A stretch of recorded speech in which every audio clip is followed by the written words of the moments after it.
The as-is analysis. In this video, you will learn how to establish the as-is analysis.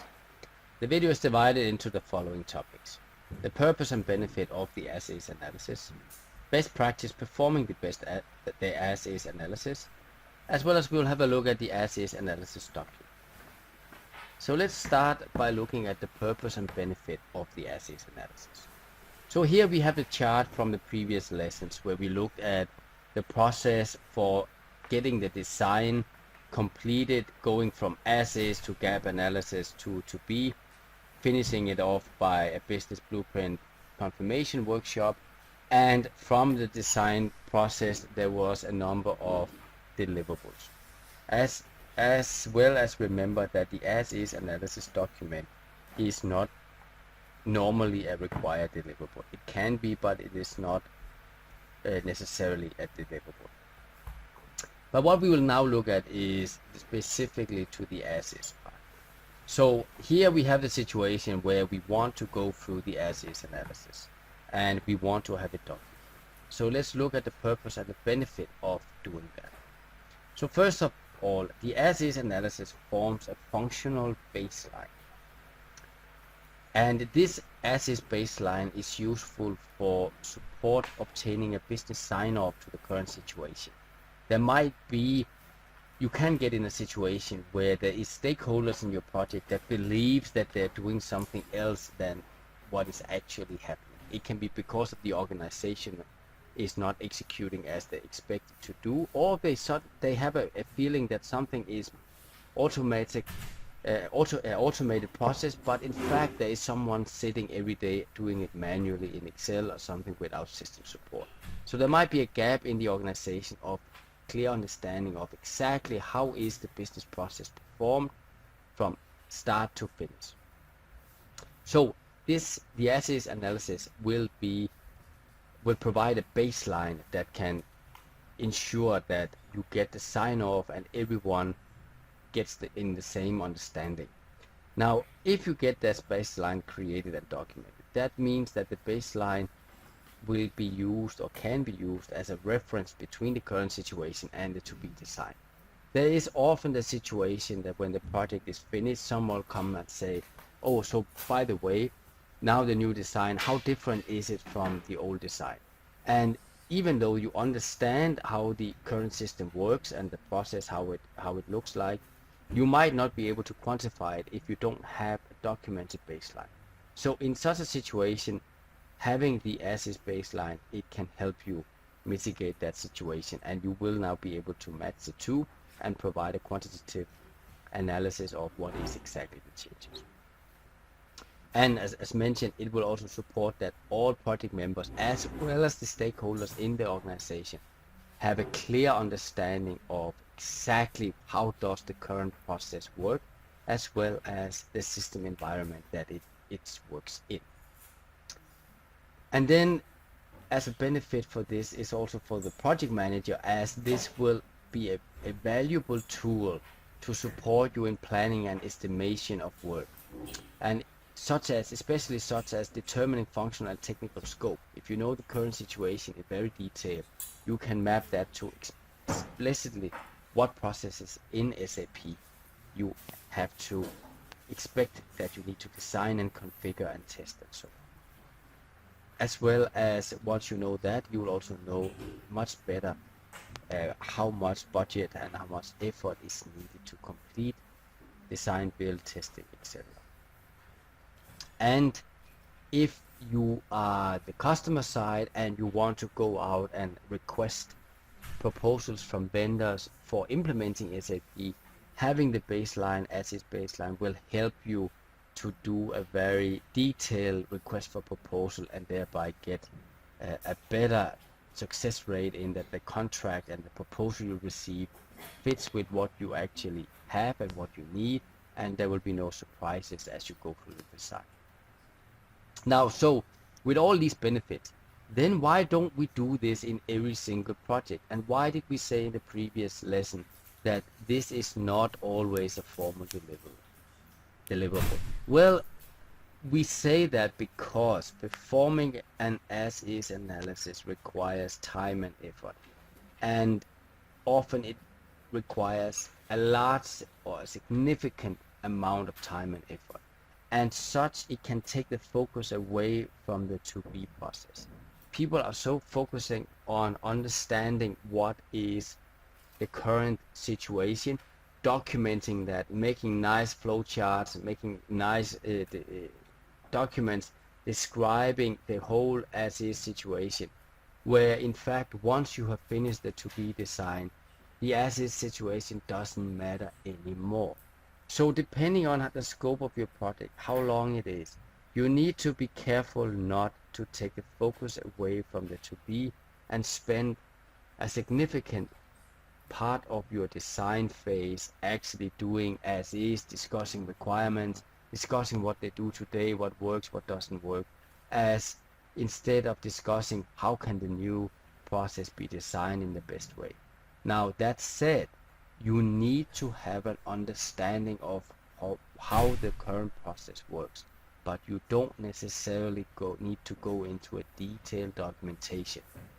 And why we'll look at now, looking at the best practice performing the as-is analysis.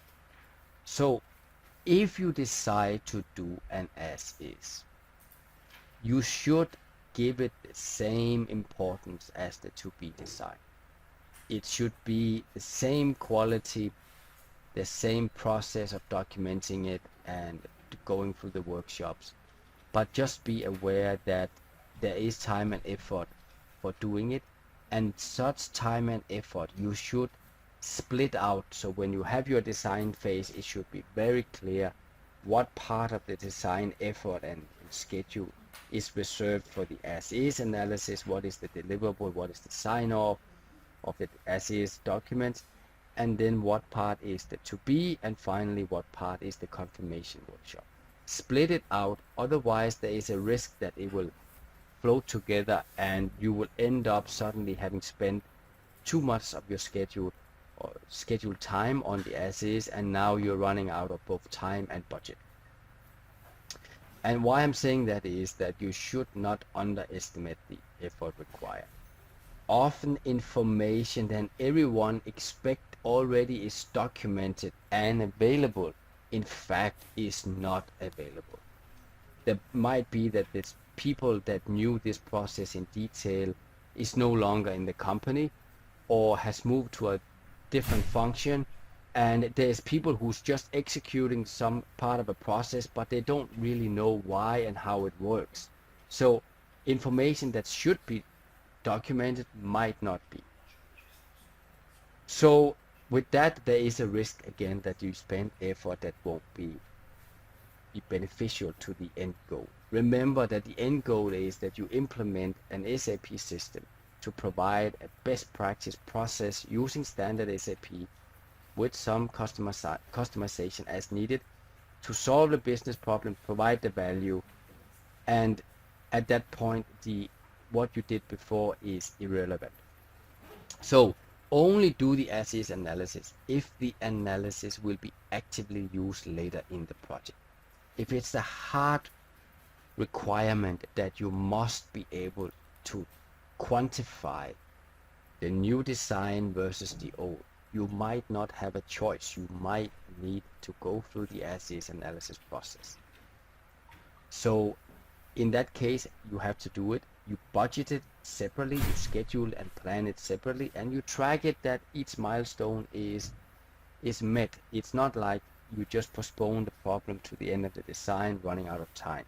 As-is must finish on exactly the time, just as your testing, design, build, etc.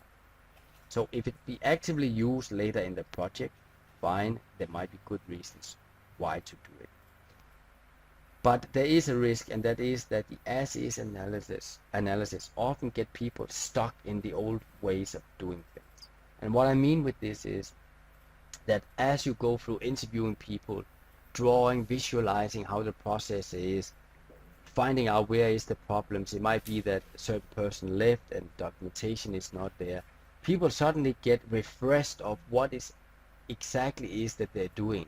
And they might get excited, oh yeah, this is a good thing we're doing the right thing, and nobody really knew how it worked, but now that they know how it works, this is they get stuck in the old way, and because they're now refreshed in the memory about how it works, and it's now suddenly documented and it's there, and that might hinder or be a barrier for people to actually adopting to a new way. Most likely the SAP project will mean significant change from using whatever old way of doing things into a new way. It can even be you used SAP before, but you had a very customized solution, or you had an old version of SAP. Now you're having the new version. So as-is analysis, yes, it is very good in terms of documentation, but it can also provide the risk that you get people stuck and you enhance the barrier of change, enhance the resistance of change in your team. So be very cautious about doing the as-is and spending too much time on it, especially documenting it and signing it off as a deliverable if it's truly not required. So assuming you go through the analysis, now how will you document it then? So first of all, you should treat the as-is analysis document with the same quality requirements as the to-be document. So if there is a format, there is a review process, there's a quality assurance process, that should also apply to the as-is analysis. And the as-is analysis document should be signed off by the business users. If you really create it, ideally you should sign it off. You might choose to make it as a work product, a working document, but in that case you should have a very small as-is document with very little detail in it, or very short period where you're producing it. Because if you spend a lot of time on it and a lot of detail you put into it, it's very comprehensive. You should sign it off. So how will a document look like? Well, we have a template available for download. There are certain of our students that have requested that as well. So here is a table of content for the parts that we believe should be in an as-is analysis document. Purpose, scope, organizational units, as well as the organizational structure. In scope scenarios, what is the different scenarios of the business process, and then for each business process you have a number of topics. You describe a current process with a workflow, you have explanation of the workflow, you have what part in the organization does it belong, who's executing it, is there any manual forms and templates involved, and you collect those. As well as you're going to summarize all the structure, especially if you have an old SAP system or another system. Summarize the current coding structure or the key data structure, and then you summarize what is the customized enhancement you have. Again, this is most applicable if it's SAP, but if there's very specific unique requirements, document those developments, and then you later on have a reference where you now do the new developments, and you have a repository that you can reuse from. Now, one thing that is very important that you should include, no matter if this is a signed off document or not, or is a detailed one, 10 pages, 100 pages, or 1 page, that is that you should document the system integration. System integration, there will always be some interfaces. Complicated projects will have a lot, but having a firm and very detailed integration diagram will help you tremendously later on. And then finally, one thing that I recommend you to do as well is that you, as you discuss the as-is and you do the workshop, discuss with the users if there's certain requirements or pain point in the current process. They describe the process, who's doing it, the KDS, the current customization, the integration with other processes, but then also ask them what is the pain point doing it. It might be that it's very time consuming, it might be that there's a lot of errors because it has to communicate with another system, etc. So write down the pain points. That should give you a good idea, so when you prepare for the design, you now have this pain point list. You can use that to prepare the answer to the most likely questions when you do the design workshops with the users. So that is our suggestion to what should be in an as-is analysis document. Again, if it's going to be signed off, you need to have a sign off page as well, and a history tracking and so on. If it's a working document, you might scale down on some of the details in these sections. But again, pain points and the summary of integration with other systems and pain point, I believe, is very important to have in a signed off version or an unofficial version. So we have put this in a template that can be downloaded as part of the course. With this, let's do a summary. So after completing this video, you should now have a good understanding of the as-is analysis process, as well as an understanding of what should be inside an as-is analysis document.